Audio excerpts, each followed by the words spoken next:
And welcome back to some sort of the Clear Jets podcast. We're Ben Blessington and Michael Nania. Michael, free agency officially underway. We have been waiting and waiting and waiting for the Aaron Rodgers news to hit. At the time of this recording, it is still not even officially hit. By the time you're listening to this, I really hope it's hit.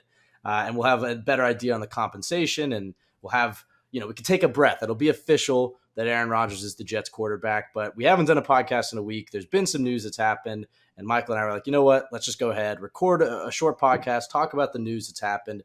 It seems like Rodgers is happening as well, so we could talk about it. And then presumably when the deal gets announced, if it's on Wednesday, if it's on Thursday, whatever it is, we'll record another one. We'll talk about the compensation. We can break it all down. But Michael, with that said, free agency underway. Joe Douglas off to a good start, wouldn't you say?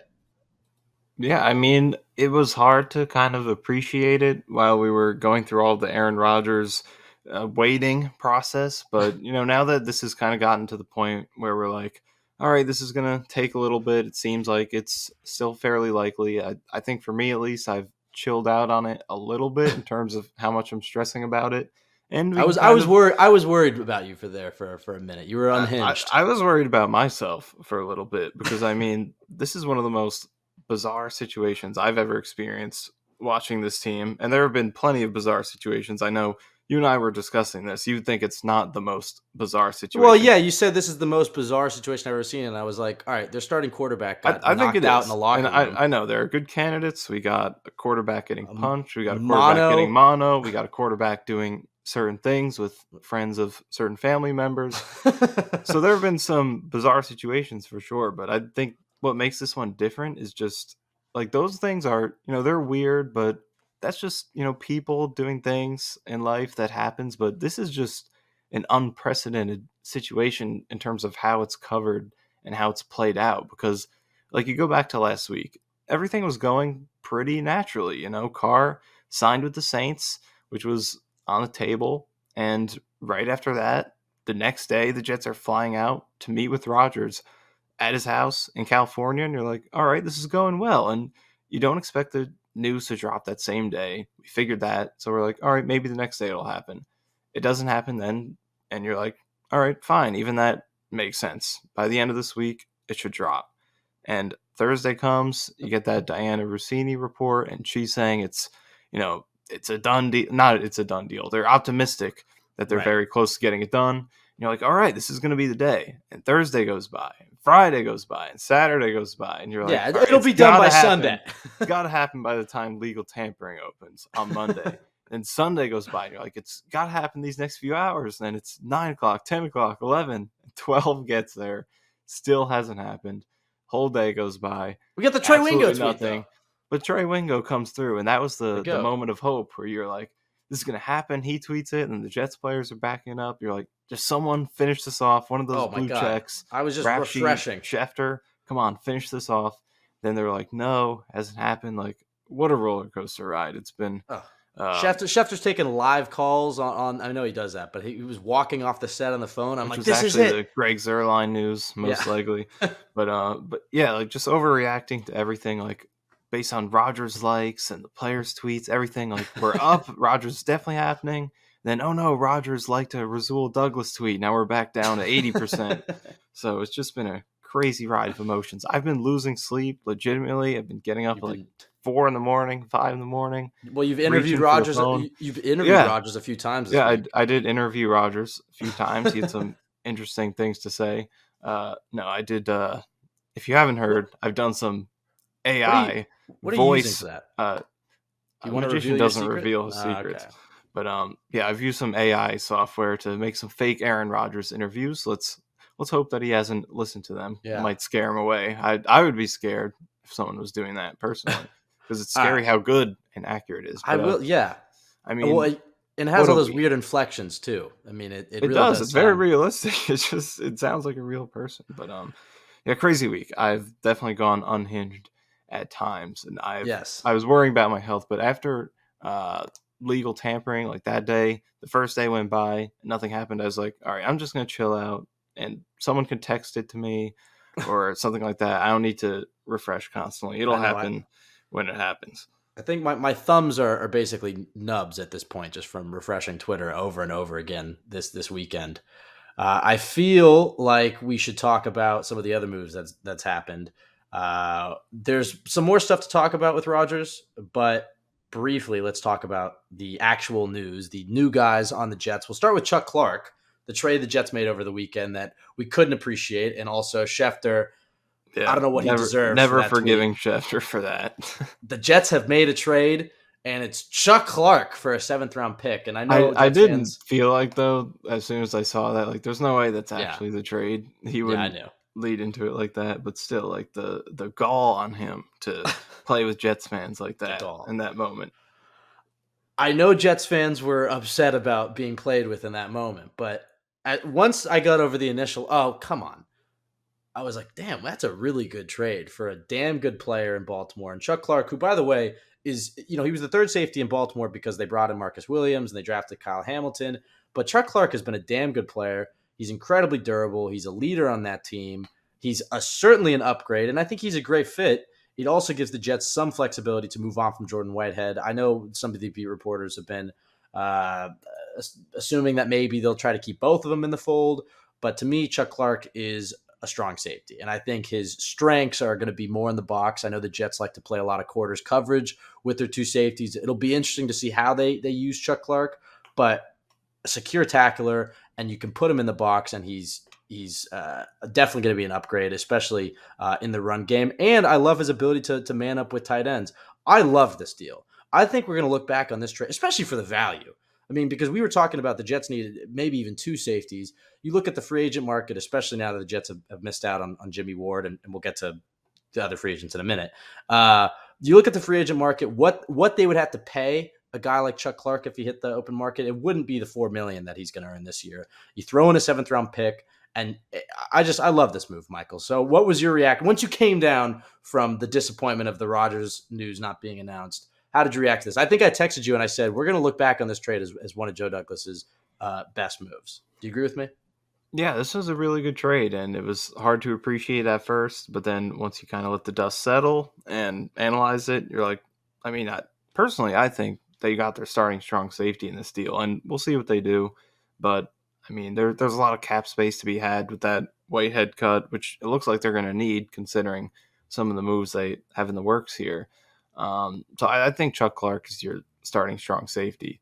I think he's what they needed at that strong safety spot. And I'm not going to sit here and try to act like he's a Pro Bowler or a superstar or anything like that, but I think he covers up some of the weaknesses that Jordan Whitehead had last season that were part of the main reasons, or among the main reasons, that the Jets were, the fourth, fifth best defense instead of potentially being the best. The main thing is tackling. Chuck Clark is one of the best tackling safeties in the league. Consistently over the past few years, he's ranked near the top among safeties in terms of the lowest frequency of missed tackles, and Whitehead is at the top of that list for missed tackles last season. So that was a big issue. I think Clark cleans that up, especially in the run game. And then in coverage, he, as you said, he gives you that man coverage ability in the slot against tight ends. That's something he's really good at. And the weaknesses are similar to Whitehead. He's not going to be a big time playmaker taking the ball away. His deep coverage, I think, is pretty shaky. That's probably the biggest weakness in his game. So that area might not see much improvement, but I think the things Whitehead was supposed to be good at, or at least was billed as being good at, he really wasn't that effective in those areas. And I think Clark is more proven at being efficient and consistent at those things, which is just the fundamentally sound cleanup stuff, making tackles in the run game, fulfilling your responsibilities, just filling gaps, things like that. So I think he's a very solid value for the trade and for the contract. And if I were in charge, he would be my starting strong safety, and I would cut Whitehead. But we will see what they do. So, and at the end of the day, you gave up a 7th-round pick next year, $4 million cap hit. So it's not a huge investment regardless of what he does. So really like the trade for sure. Yeah, I really like what he brings to this team. I mean, I think the tackling alone will really be beneficial for this run defense. How many times last year did we see Jordan Whitehead fill the gap and either get run over by an offensive lineman or miss the tackle? He had the brutal one against the Bengals on that third down where they called the blitz and he missed. Like you said, he's not going to maybe take the ball away. They still should add another free safety, and maybe that's the guy that they can maybe bring in as a ball hawk. But you look at the talent the Jets have in their back end, having a guy like Chuck Clark, who is going to be a damn good tackler, very smart player, as I said, can fill against the run and can man up against tight ends, especially in the red zone. I love this trade. Tremendous value, great player. If he hit the open market, you're paying him more. I just think this was a fantastic move that flew under the radar right before free agency, but I really think by the time the season gets underway, we're going to be very thankful that Joe Douglas brought in a guy like Chuck Clark. So that was one acquisition. And then the only other move that the Jets have made was today, we're recording this Tuesday night, and Alan Lazard. Obviously, there's a lot of other news we're going to get to, but let's just talk about the two guys who are actually on the team. What did you think about Lazard? Because I think we talked about him last week, and we were like, well, you look at wide receiver contracts. Are you trying to pay a guy like Lazard $15-16 million a year? He had Aaron Rodgers. His numbers weren't as good, but like the player, I just don't know if that's what the Jets should do. They should keep Corey Davis. You see the contract that Jacoby Myers got earlier today, and that gave me some hope. I was like, wait a second, I don't think this contract's going to be crazy. And then sure enough, it comes in. Alan Lazard, it's essentially a 2-year, $22 million deal. It's a 4-year, $44 million deal, but really just look at the guaranteed money. And I got to say, Michael, as much as I love the Chuck Clark trade, I love this move equally as much. And I'm not just trying to be a Joe Douglas homer. There's some stuff to talk about. I'm not happy they missed out on Brendel and Ward or whatever. Some things are out of your control, but the two moves that they have made, I love both of them. So what did you think about Alan Lazard the more you dug into him? Well, I mean, to be completely honest, I'm not going to, walk back what I was saying about a player prior to him joining the Jets, because I wasn't very pro Lazard prior to him becoming a Jet. I'm a huge Corey Davis guy. I was happy with him. And Jesus. Huge Corey Davis guy? I'm a huge Corey Davis guy. Yeah, you're a huge Chuck Clark guy. Just you. It's just you. You're the yeah. Okay. Joe Blewett is a big Corey Davis fan. He would back me up. Maybe he wouldn't describe himself as a huge Corey Davis guy. Do you think is this an upgrade? Do you think? All right. So here's what I would say. I think if you consider durability and also the familiarity with Rodgers and Hackett and what we know Lazard can do with those circumstances, I would say yes. But I think Davis, if he could stay healthy for a whole season and project well with Rodgers and Hackett, if he hit his ceiling, I do think he does have a higher ceiling than Lazard. But what I was saying was, I think going into free agency, I wasn't enthused about the idea of him because I was assuming he would get a lot more money than he did. I was thinking, the wide receiver market has boomed every single offseason here the past few years. There were rumors of Jacoby Myers getting $15-20 million a year. So I thought he was going to be significantly more expensive than Davis, but he comes in and gets $444. And, if I knew he was going to get that, I would be much more open to it. And another thing I think that I was kind of probably should have considered more when I was thinking about him prior to free agency was, this past season, he was their number one guy in terms of targets. And that's not the role he would be playing here. He would be moving back into that role he was the previous few seasons where Devontae Adams was there and he was a complimentary piece. And it was those first 3 seasons prior to last year, he was a lot more efficient in terms of what he's doing per target. And that's what he's going to be here with the Jets. Garrett Wilson is going to lead the way, and I think Lazard can be a very efficient complimentary guy who's not going to get targeted a lot, but I think he could put up a very good number of touchdowns for the number of targets that he gets and get good chunks of yardage per catch as well. He has good chemistry with Rodgers on those go balls. Hopefully it's Rodgers. Let's not assume anything just yet, but he does have good vertical ability. I think he beats Corey Davis there for sure. And also, just using his size, having the catch radius. And I think Corey Davis is a good contested catcher in terms of, like if a guy's draped on his back, he's going over the middle, like those tight window catches. But in terms of catch radius. Like that 4th down against Minnesota. Yeah, like stuff like that. I think that's Corey Davis' specialty. Maybe he beats Lazard there because Lazard does have about average, maybe below average drop numbers. So maybe that goes to Davis. But the catch radius in terms of being able to catch a fade, adjust to an underthrown ball, stuff like that, I think you give that to Lazard. So he's good in the red zone. He's, I think, good on vertical routes. And he's a great blocker as well, which Corey Davis is too. So if they do move on from Davis, which seems likely, I think Lazard can replicate what Davis does there. So all things considered, I think he can be a slight upgrade over Davis, but it's just assuming they do get Rodgers, Right. The familiarity and the reliability of what he can bring you since you've seen him play with not only Rodgers but Hackett as well. Yeah, I mean, part of the reason I wanted to wait a little bit to see the compensation on the trade is to see if the Jets are going to send anybody back towards Green Bay. I think this signing signals to me that Corey Davis is going to go to Green Bay. There was that report that Green Bay was interested in trading for him. I think it was this past year. Um, they could maybe move Elijah Moore, but given that Elijah Moore told Matt LaFleur's brother to go F himself, I have a feeling it'll be Corey Davis. And so I love bringing in Lazard to swap him out for Corey Davis. Like you said, he's more durable. I think the biggest thing that he's going to bring that Corey Davis didn't was that size. I mean, the Jets haven't had a receiver that could box out corners like Lazard can, probably since Brandon Marshall in 2015 and 2016. I think, yeah, assuming you have a guy like Rodgers, I mean, being able to have, they already have the chemistry on those back shoulder fades. His size is going to be crucial in the red zone. I think that is really where he's going to be doing a lot of his work. Because, like you said, look, is he a guy who's going to rack up a bunch of receptions and a bunch of yards? Probably not most games, but when you get inside the 20s, that's a type of receiver that I think is could go for 8 to 10 to 12 touchdowns this season. I don't think this signing would happen under Michael LaFleur. I think this signals a bit of a philosophical switch in how they are going to run their offense because LaFleur likes those smaller, shiftier receivers.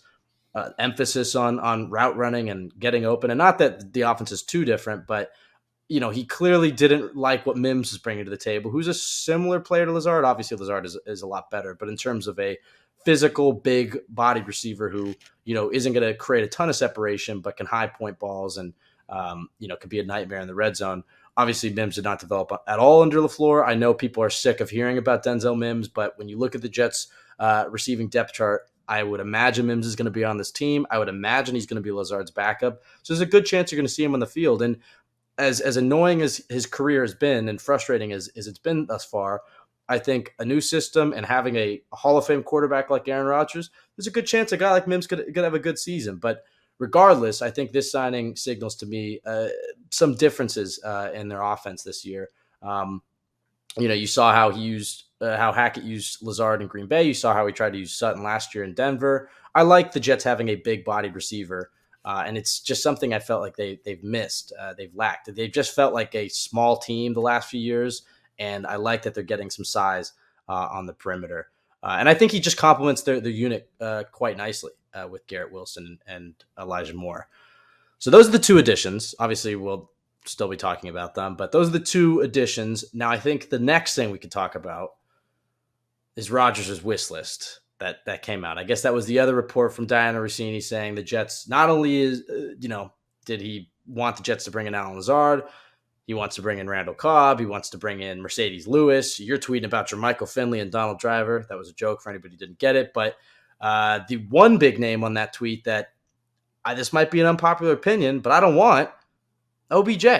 I don't know if he's a great fit for plenty of reasons we can get into. But first, what were your thoughts on that wish list that came out? I know the Jets were getting made fun of for whatever reason. I guess they're damned if they do, damned if they don't.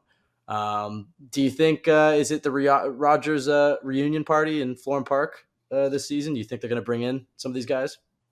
Well, I think and the first thing I thought when I saw it was I did view it as a positive sign in terms of the development of the deal because when I saw that, I thought, okay, if he's already giving requests of which players he wants, that's probably a good sign in terms of where this thing is going. So that's the main thing I took away. But the players themselves, I think Cobb would be decent as the fourth receiver, kind of filling in what Barrios was.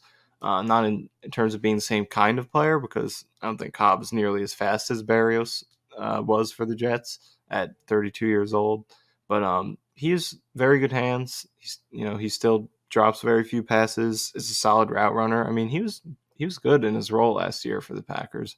So I think he could be a good backup slot, fourth receiver. Lewis, that one was kind of puzzling to see. I don't know Yeah. where he'd fit on this team, with the Jets already having 3 tight ends who are very much locked into this depth chart. Conklin and Uzama are not getting traded after they just got restructured into having very player-friendly deals now. I guess Rucker could be moved, maybe. And Rucker, I guess you could trade him, but he showed potential at the end of last season. You just drafted him in the 3rd round. We're going to trade him to get Mercedes Lewis in here. Yeah. So I don't really know where he'd fit in. That one's weird. But yeah, Beckham, obviously that's the big one. Look, I'll be honest. If they get Odell Beckham, I'm going to come on here and we're going to be all excited. We're going to be hyped all off season, and I'll root for him and back him up and see all the optimism and potential ceiling that comes with adding a guy who has shown as high of a ceiling as he has in his career. So I'm not going to lie and say it wouldn't be exciting to get him. But right now, while we're still in our logical state, before he is a New York Jet, this is not a move they should make. It doesn't make sense because, he's 32 years old at this point. He's coming off of his 2nd ACL tear. And before that, he already was showing signs of pretty rapid decline. I mean, he did have a very good playoff run with the Rams in 2021, but in that regular season, he was only catching 3 passes a game for 38 yards. And the season before that, 46 yards a game. So it hasn't been since 2019 that he had 1,000 yards in a season. So, look, every player is a price. If you could get him at an affordable deal that's reasonable for, the health risks, the age. He's also not 32. He's 30, but he'll be 31 this year. So just correcting that. But yeah, with all those things, the age, the injury risks, the production decline, the locker room, and what might happen in there's a lot of red flags here that come with the ceiling. So if you could get him for a price that makes sense, considering all of that, absolutely. I think that applies to any player.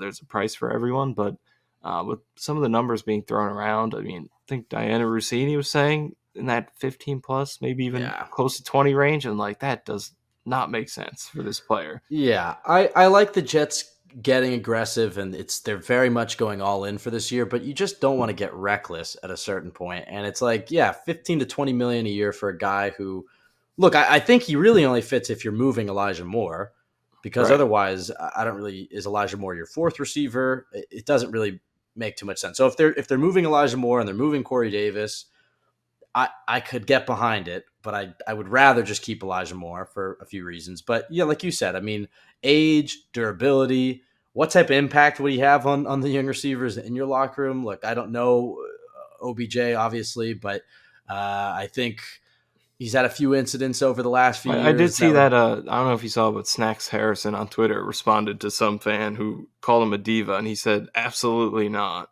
or something like that. So he was backing him up. He would know better. He played with them on the Giants. That's true. Look, he's exciting. Like you said, if he's on the team, obviously we'll be excited, but it just doesn't seem like one of those moves. The Jets are already strapped for cash, and they're going to throw 15 to 20 million a year at a diva receiver who's 30 years old, who's coming off multiple knee injuries. And I think part of the reason you like that you bring in Rodgers is that he's going to elevate the talent around him. And it's not like he's surrounded by a bunch of it's like you already have that's another big part of this. I mean, yeah, go ahead. One of the big reasons we thought that Rodgers was potentially going to come here was the Jets had the pieces in place to, supplement him potentially competing for a Super Bowl and to have an improved supporting cast over that Packers team. So it doesn't make sense to me that you would have to, okay, let's get Rodgers, but we also have to bring in 20 different skill position weapons here. The Jets have pieces in place. Like, if you want to get Lazard, great. One familiar guy. He could, wash out Corey Davis in terms of the cap and, kind of fill a similar role. So that makes sense. But beyond that, it's like, give Elijah Moore a chance to cook. We all saw his film last year. We saw how good he could be, if he has a quarterback that gets him the ball with the separation he was creating. And he's a cheap, cost-controlled player who you have under contract versus Odell Beckham, who could, you could be paying him in 2 years to be sitting on the bench again with another injury or just being washed up and not being nearly as good as he used to be. So this one does not make a lot of sense to me. No. But there's upside for sure. Apparently, he looked good at his workout for whatever that's worth. I saw the clip. He did look good, but he did look good. He did. Zach Wilson looked good at his workout. So right, everyone looks good in shorts, as they say. So not me. I don't know. Not with these skinny calves. I've been working on my legs recently. You've been hitting the leg day after Mekhi Becton's inspirational posts every day? Mekhi Becton's inspirational posts have got me going. So I've been working on it. So hopefully I look good in shorts as well going forward. Here's what I would say about Elijah. Obviously, disappointing year last year. But like you said, if you watch the film at all, you can see the type of player he is. The year before that, you clearly saw the flashes. I mean, to the point in training camp where all the beat reporters, I don't know how much you can read into it, but beat reporters are talking about Elijah Moore as the best player at practice. This guy's a future star. This guy's a number one receiver. They start last year, he's playing X, and then they move him to slot mid-year. I think you give him, first of all, he gets a reset. He gets a fresh start, new offensive coordinator, new system. He's going to go in as the slot. He has a whole summer to prepare as a slot. And then, he has a Hall of Fame quarterback throwing in the ball.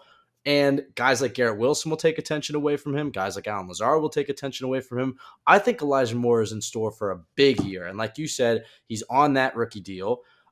And with all the moves the Jets are making, with all the money they're pushing around, with Elijah Moore's blow up last year, is Moore a guy who's here in 3 years? Probably not. It's possible if he goes off and, the Jets resign him, whatever. If I'm making a, gut call right now, I don't think Elijah Moore is on the team for much longer, but you play him this year. He has if he has a tremendous year, if he has the type of year that I think he's going to have with Aaron Rodgers and puts up the numbers that I think he will, you could turn around next offseason and flip him for a second round pick or trade him and recoup, good value with him. I wouldn't sell him while his value's low. If he has to be included in the deal to get Rodgers, that's one thing. I would much rather give up Corey Davis. I love the fit and the balance between Lazard and Garrett Wilson and Elijah Moore. If he has to be included, that's one thing. But otherwise, I'm keeping Elijah Moore. I'm buying Elijah Moore stock right now because I really think he's going to have a great year. Even if he's not in your future plans, you can sell him at a higher price next year, in my opinion, because I think he's going to go off. So with that being said, though, there are a few other Jets. We touched on Corey Davis, who's likely out of here. We touched on Elijah Moore, who hopefully isn't out of here. Jordan Whitehead probably out of here. We have to see what the Jets do at safety. Carl Lawson, we haven't seen anything with Carl. No restructure. No, he hasn't been released. It's possible he's included in this deal for Rodgers, maybe.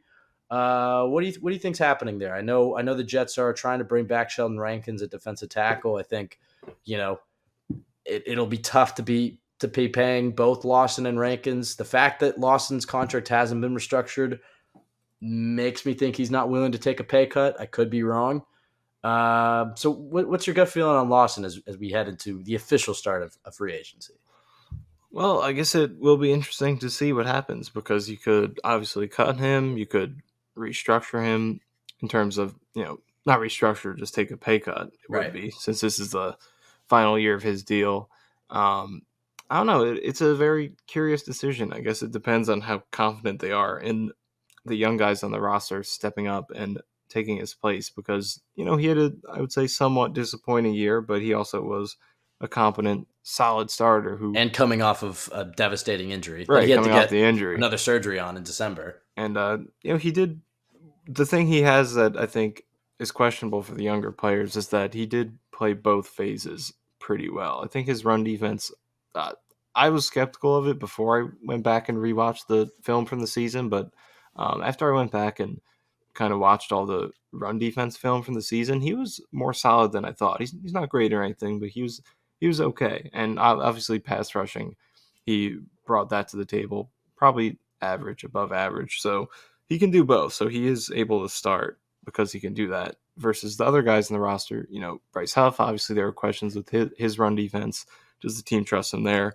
And then Jermaine Johnson and Michael Clemens were great run stuffers, but they still have some pass rushing progress to make. So that's the question. Do they think any of those guys could step up and be a starter in Lawson's role, or would they rather hedge their bets and try to get Lawson back on a slightly lower number and just have him around for more depth, more talent on that defensive line? Or do you just hand over the keys to the young guys and take all the savings you can get for Lawson? So at this point, Whitehead's still out there, so we got to see what happens with him as well. But they restructured a lot of guys who they plan on keeping. Conklin, Reed, Uzama, Tomlinson. So a lot of restructures in there for those players on multi-year deals that they know are going to stay. But in terms of the pay cut for these contract year guys, that still seems TBD.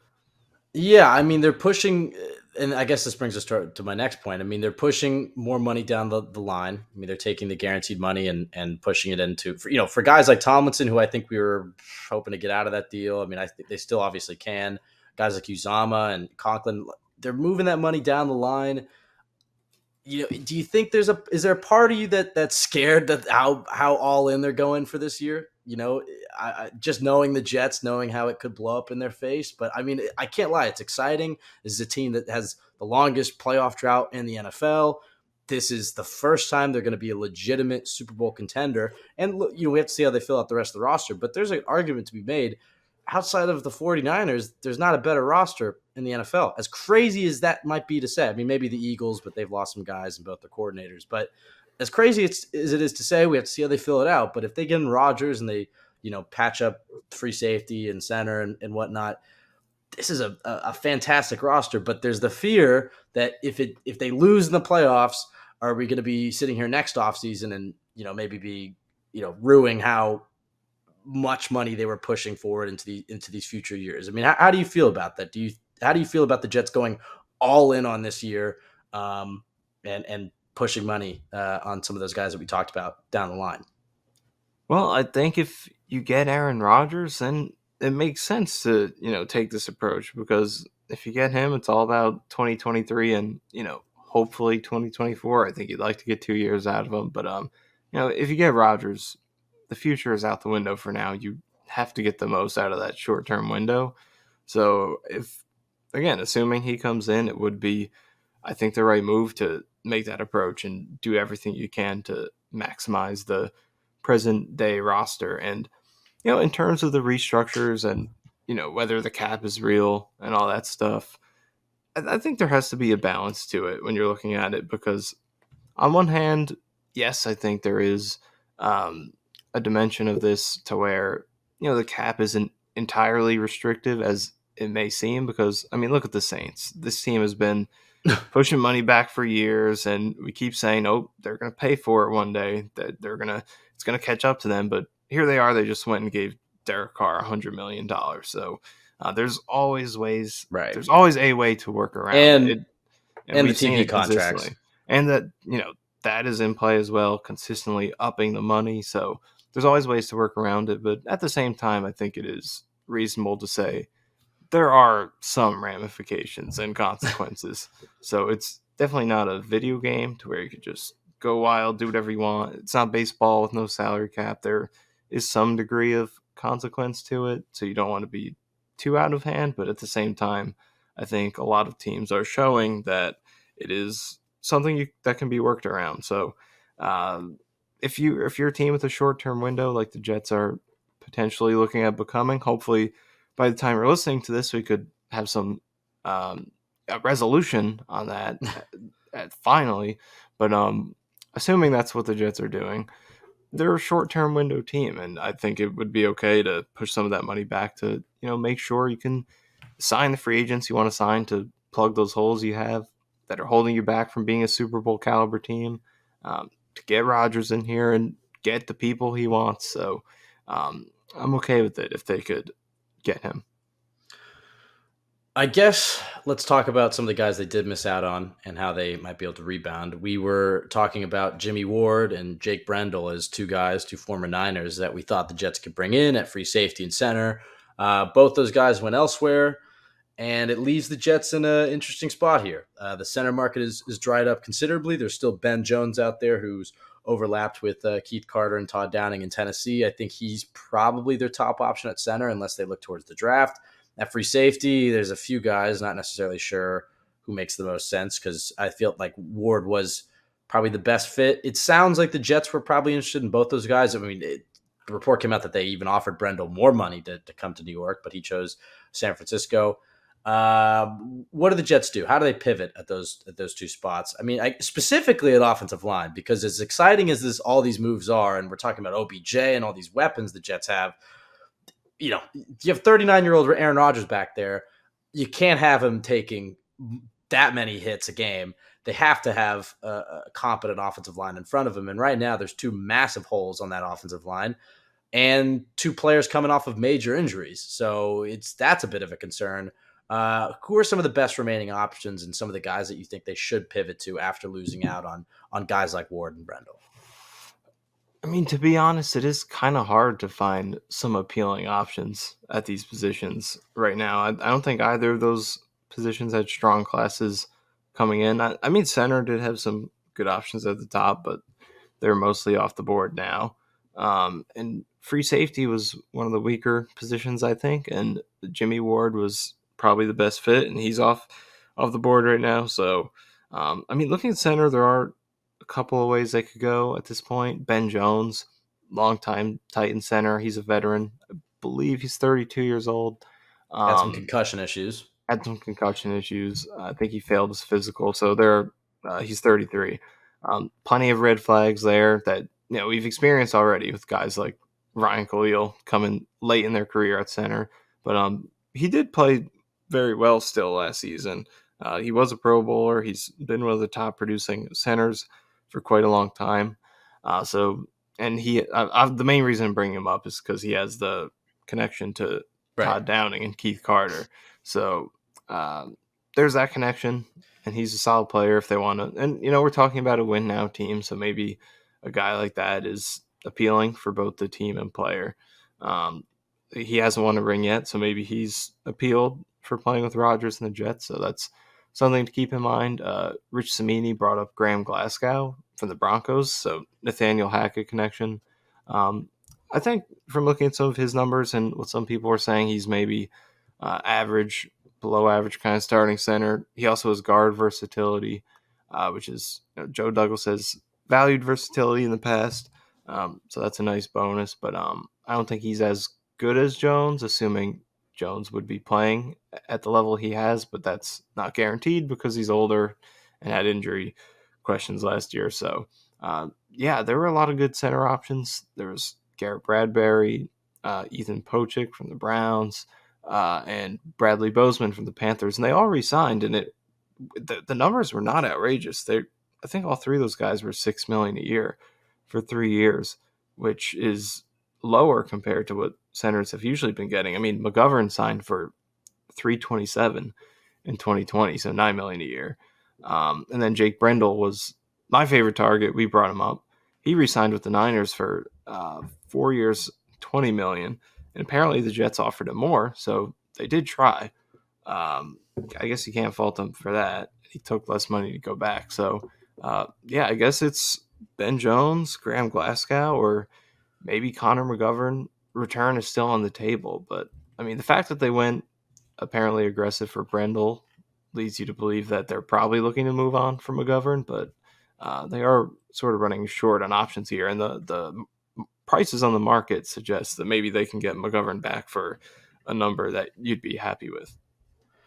I have another option for you. How about Isaac Seumalo, the guard from Philadelphia? However, he played center in college. He's shown some versatility. Jason Kelsey's returning to Philadelphia, and they have Cam Jurgens, so not sure they're going to be able to bring him back. He could be pricey, but this is a Pro Bowl alternate guard. He gives you some flexibility in the draft because maybe you draft a center, you could play Seumalo at right guard, you could play AVT at tackle, or if the draft unfolds differently and you draft a tackle, I'm not sure his comfort level at center, but he went to Oregon State, and so he was like the first. I have to look at his thing again, but I think he was the first true freshman to start at center in a long time. And, he was successful, obviously, went to the NFL. He's had a good career.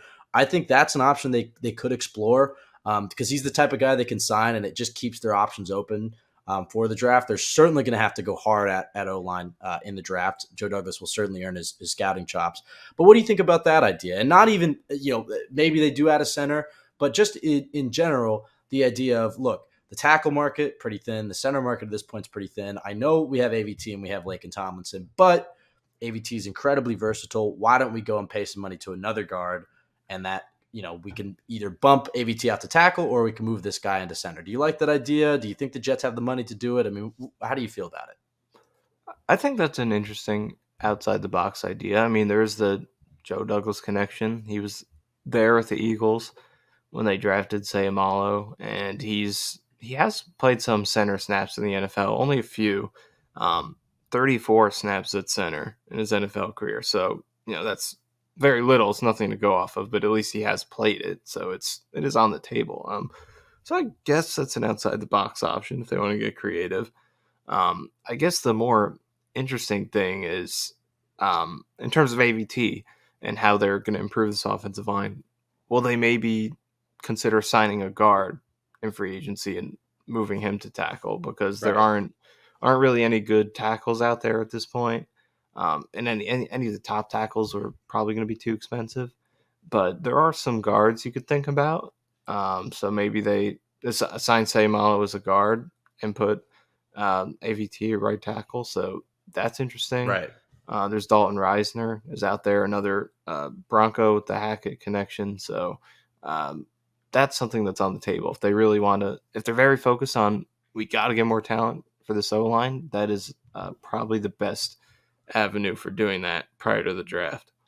I think that is the only way that they could sign somebody that would legitimately improve the starting five. I do trust Joe Douglas to sign some guys at the bottom of the barrel in the coming weeks to fill out the depth of the offensive line. Somebody like Cam Fleming, to just shore up, the backup spots, just because there's uncertainty with Becton and Mitchell both coming off of injuries. Dwayne Brown is coming off an injury and he's damn near 40 years old. So they're going to have to improve the depth. But if you're looking at trying to bring in somebody to shore up a spot, improve the starting five, I think Sayamalu is their best bet. I'm curious to see what his numbers are. But I would, if I had to guess, if I was a betting man, I would say the Jets are in on him. And I would rather they use that money on a guard than OBJ. I think that's kind of circling back to the earlier point. All right, I guess a few other things before we get out of here. Obviously, once the Rodgers deal is announced, we'll come back on here and do another one, talking about the compensation and any other moves the Jets make. Who are some of the guys you want, though? I mean, I know we briefly touched on some of the guys for offensive line, but is there anybody you have your eye on that you do hope the Jets really target and sign? I know you were talking to me beforehand. You really hope the Jets bring back Rankins as well. I mean, just your outlook as we head into the official start of free agency and what Joe Douglas should do. Well, I definitely like Rankins back, and I do understand there are some risks here. He definitely could get paid, because if there's one position in this market that we've seen make some big money, it's definitely defensive tackle. I mean, they've been getting paid. Even, guys in Rankins tier, solid starters, average starters are getting, 8-figure deals per year. So it's an inexpensive market. He could get a nice contract, but I mean, you look at the Jets' picture of defensive tackle, you have Quinn Williams, but he's pretty much it right now. So if you don't re-sign Rankins, it's a very thin position. And, you hope that at that point, the Jets scouting could come through and find some unheralded value talent to put in there, whether that's through the draft or value free agent signings. But having a second quality starter next to Quinnen last year was very valuable. The fact that Rankins was, a good two-way player last year made that starting D-line formidable against both the run and the pass. And then when those two guys subbed out and the backups were in, you saw how bad things could get at times, especially against the run, when you don't have two guys out there who could play both phases. And the risk, of course, is, in his first season, Rankins wasn't that player. He was disappointing in that 2021 year, and he turned it on for the contract season. That does make you worried. Will that happen again going forward? Was that just 1 year to get the contract, and then you're going to get another disappointing season next year? That's a legitimate concern. But I would definitely like to see him back. But obviously, if it gets out of hand, you would understand that the Jets are going to have to pass on it and find a way to replace him. But it's an underrated weakness on the roster, the defensive tackle talent. after Quinnen Williams. So I think bringing Rankins back would be pretty useful. What about safety? I know we touched on it for a second, but does anybody Adrian Amos, John Johnson, Taylor Rapp? Is anybody drawing your interest, or do you think that they can go into the draft without signing another safety? Is it possible in your eyes they could keep Whitehead? Just for his $10 million cap and the $7 million in savings you'd get, it just seems like they could move on. Especially, it seems like him and Clark are maybe too similar. Do you think they have to sign a safety? Yeah, it's tough because it just doesn't look good. And already, like I said, already didn't look very strong coming in. I thought Ward was the guy. He's off the board right now. So Chauncey Gardner-Johnson?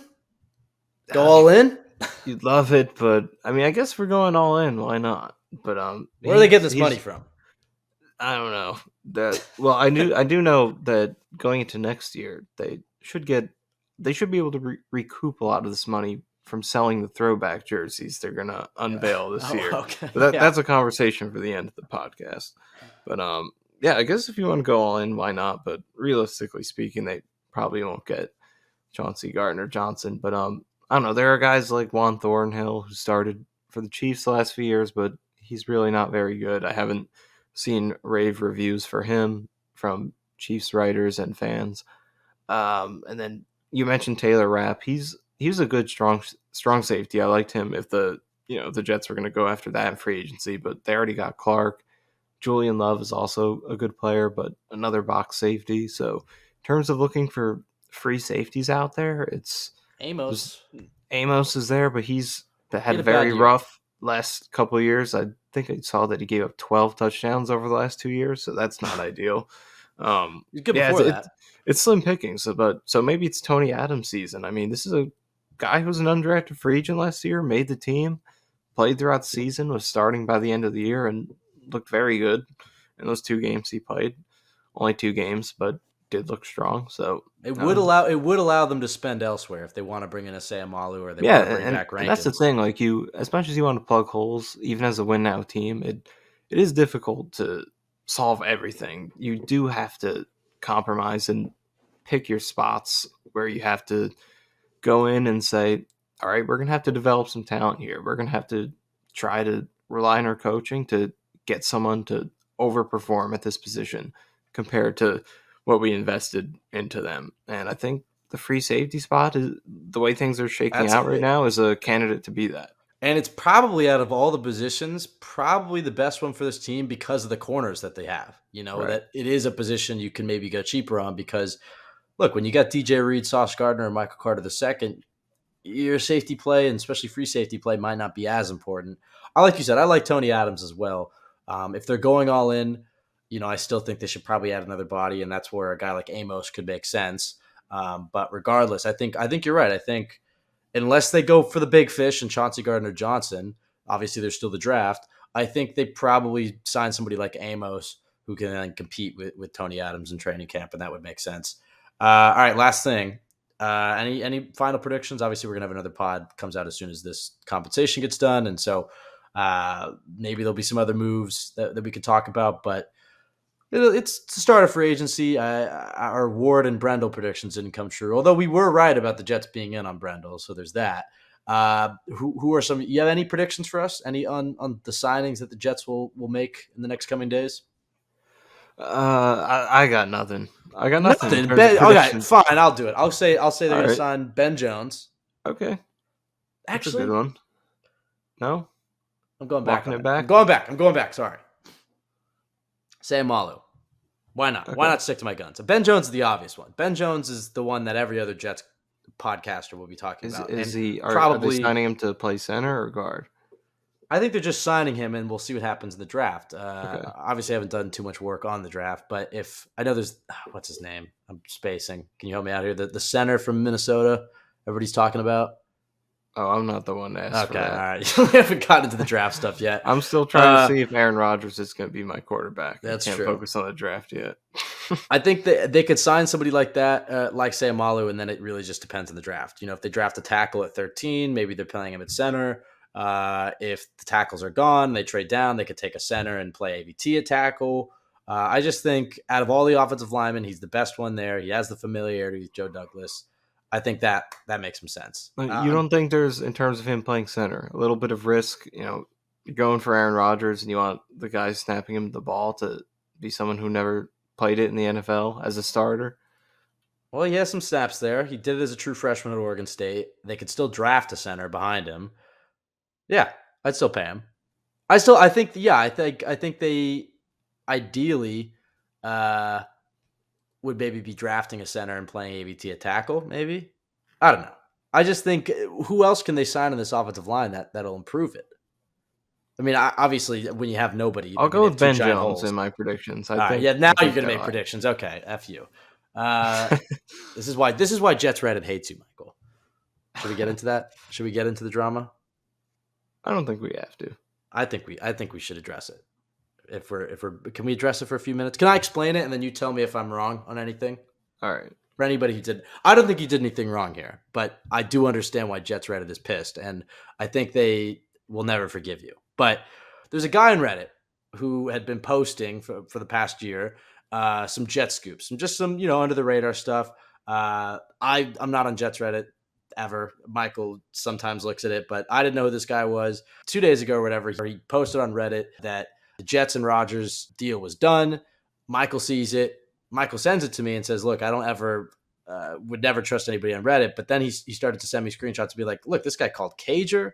This guy called Max Mitchell, the Miles Austin suspension. He called Sam Darnold to San Francisco. Look at this guy's track record. He's batting 1,000. He's clearly plugged in somewhere. Jets to Rodgers is done. We've been refreshing Twitter every 5 seconds. We've been tweeting every 10 minutes.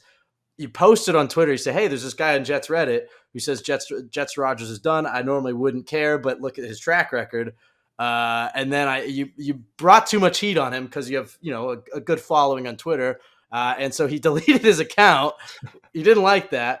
And then everybody on Jets Reddit was pissed because they had their source that they all knew about who was posting, giving him information. But once, the famous Michael Nania with his 30,000 Twitter followers brought it to the rest of the world, he didn't like the heat. He deleted his account. And now Jets Reddit will never forgive you for ruining an actual good source on Reddit. So is there anything you'd like to say to Jets Reddit to try to patch this relationship? I see both sides of it. I understand why they're mad. I also see what you were doing. You did delete the tweet in like 8 minutes, by the way.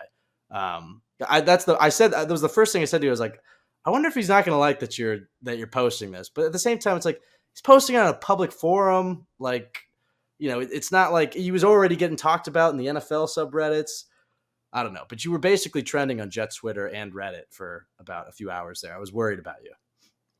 Well, I mean, first of all, I would like to say I do apologize to whoever's account that is.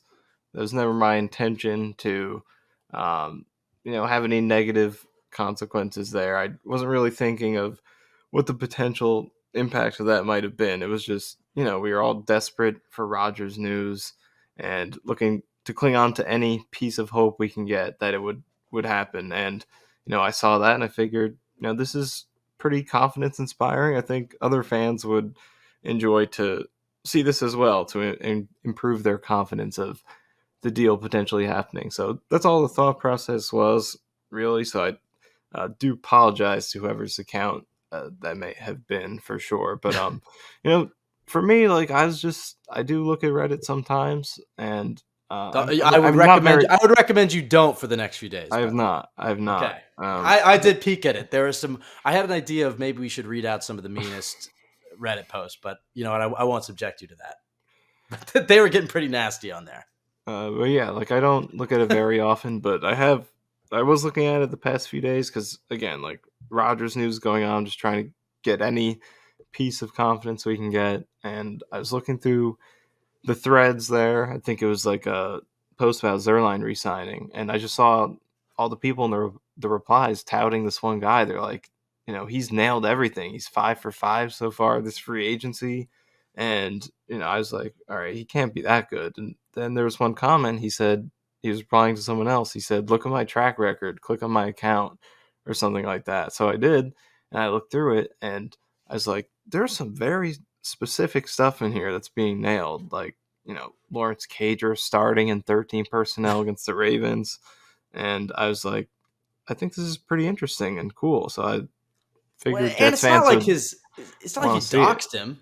It's like his username didn't give away who he was. Yeah, I I don't mean, know. I really just meant to like credit him because I thought it was impressive work. I wasn't really thinking of the ramifications, but yeah, that was an interesting saga to say the least. Well, yeah, I don't think Someone made a wanted poster of me. Yeah. Yeah, I don't think Jets Reddit will be forgiving you anytime soon. I see their side of things because if I was on Jets Reddit, I'm like, this is awesome. I basically have an inside source here who's just giving us free information.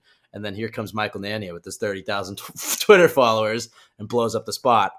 But at the same time, if he's a mole in Joe Douglas's building, maybe it's a good thing you smoked him out. I guess that's it for now. Obviously, we're gonna have another pod coming out here, hopefully soon. Hopefully, the Rodgers deal gets announced by the time you're listening to this. That the compensation, and then we'll have another pod in the feed talking about it. With that said, though, I think we can wrap it up there. You can follow us at CYJ Pod on Twitter. Myself, Ben W. Blessington, Michael _Nania. Go to jetsxfactor.com. Best place to go for Jets content. Also, if you can, subscribe to the Jets X Factor YouTube. We post all the podcasts there. Rate, review, subscribe on iTunes. Helps out the pod a ton. I think that's it. Michael, last thoughts? Well, I mean, I alluded to it earlier, so I guess we should get into it. What do we think about the uniforms for next season? I proposed a plan, and this was not entirely my plan. I think we cooperated on this, but yes. I think next season they should make the black jerseys the home primaries, and the reason for this is they didn't wear green last year anyway. They wore one time the whole season, so get that green jersey out of here. Introduce green throwback jerseys. Make that the alternate. Wear those the maximum allowed total of 3 times. And that's your green jersey. 3 games of that. Black at home, white on the road. And you could even wear white at home sometimes as well. But I think that's the plan. Bring in throwbacks, green throwbacks. The 80s logo. Yeah, 80s logo. I'm thinking 80s. So you're getting rid of the black helmet then. So you're saying wear the green helmet with the black jersey, because I guess what you could do is you could keep the black helmet. Well, I don't know. I guess you could take the green helmet and take off the face mask. Do alternate helmets have to be with the alternate uniform? I don't know, man. Or are those separate? Because then you could have 3 alternate helmet games separate from the alternate uniform. I think you only get one. You get 2 helmets. Games. This is getting too. I can't track all this in my head. You get 2 helmets. You get 2 helmets, and you get 1 alternate jersey you can wear 3 times a year. I agree with you. You can make the black jerseys the home primary. I think you just have the green helmet with those though, and you could wear it with green pants or white pants. What are we fucking talking about? Jesus Christ! Right. I think I don't really like the black helmets personally. I like the black jerseys better with the green helmet. I'm going to agree with you. Actually, I agree. I say think just better. Get rid of the black helmet, keep the green helmet, and then when you go throwbacks, you could make an alternate helmet if you want with maybe a matte paint or a different shade of green to make it look more accurate to those old uniforms. But even if you don't want to do that, you could just put, like you said, put a sticker on the green helmet and a white face with mask. A different logo and a white face mask. It would look weird with that green chrome helmet. So I think you do kind of need. I think the only thing that would preclude them from doing this, because they did allude to bringing back 80s throwbacks when they announced the black helmet. I'm pretty sure they're going to go back to the 80s logo next year. That's the 2024 is the first year they can change the uniforms. Right. Also, that's a key point to remember here. It has to be 5 years before you can do a full uniform change. So they did it in 2019. Can't do it till 2024. So if you're a fan hoping for a full-on uniform overhaul this offseason, it's not going to happen. Yeah. But they could bring in throwbacks this offseason. So that's why I had the plan, or we had the plan of just getting those throwbacks in there. Here's my prediction on what's going to happen. The Jets are going to submit their request to the league office this offseason to change the uniforms, right? And the Jets are going to win the Super Bowl this year with Aaron Rodgers, but then they're going to change the uniforms back to the 80s logo. They'll go back to sucking, and then all the Jets fans who hate these current uniforms will be nostalgic for the current uniforms that they won the Super Bowl in. How do you like that theory? Yes, I think that will definitely happen. Winning is what makes jerseys look good. I'm sure Patriots fans are nostalgic for those Brady era jerseys, but those are objectively not very good. But They're just associated with winning, so they have that mystique attached to them. Let's get out of here. The uniform. I'm talking about the mystique of Patriots jerseys. Yes. Oh my God. There's 3 people listening at this point. At 11:48 Yeah. p.m. Okay. This week's taking a toll on us. Thank you everybody for listening. Have a great week. As I said, we'll be back maybe in a few hours, maybe in a day. We'll see. Very anxious to see this compensation on Rodgers. Last thing, I know. Prediction on the compensation. Corey Davis, 2nd round pick and 3rd round pick. 3rd round pick this year or future? 3rd rounder next year, 2nd round this year. Wait, there's one more thing we have to go over. Pat McAfee show. What do you think he's going to say? How do you think it's going to go down? I think I think he's either going to announce that he's going to the Jets or it will break before then, but I think he'll be confirming that he'll be the Jets quarterback. It's possible that he'll go on and be like, I'm going to be the Jets quarterback. The deal's not done yet, whatever. He doesn't know the compensation. Maybe we won't know the compensation, but I think can't tomorrow, see him talking about the compensation. No, I don't think. I'm just saying by the time he's on, maybe we won't know the compensation, but he'll say, yeah, I'm going to be the Jets I'm just very afraid he's going to go on there and be like, well, I'm still kind of thinking about it, or things are still being worked out, like some non-answer. I fear that, but at the same time, why would he go on there at this time to say that? No, he's confirming what everybody knows. He's going to be the Jets quarterback. It's going to be glorious. This is the most anticipated YouTube stream of all time. I'm excited for it. Oh, man. I can't wait. You know what? I'm just going to go ahead and watch 3 hours of Aaron Rodgers highlights now before I go to bed. Thank you, everybody, for listening. Don't do that. Not yet. I've been refraining. All right, I'll wait. Thank you, everybody, for listening. Have a great day. Go Jets.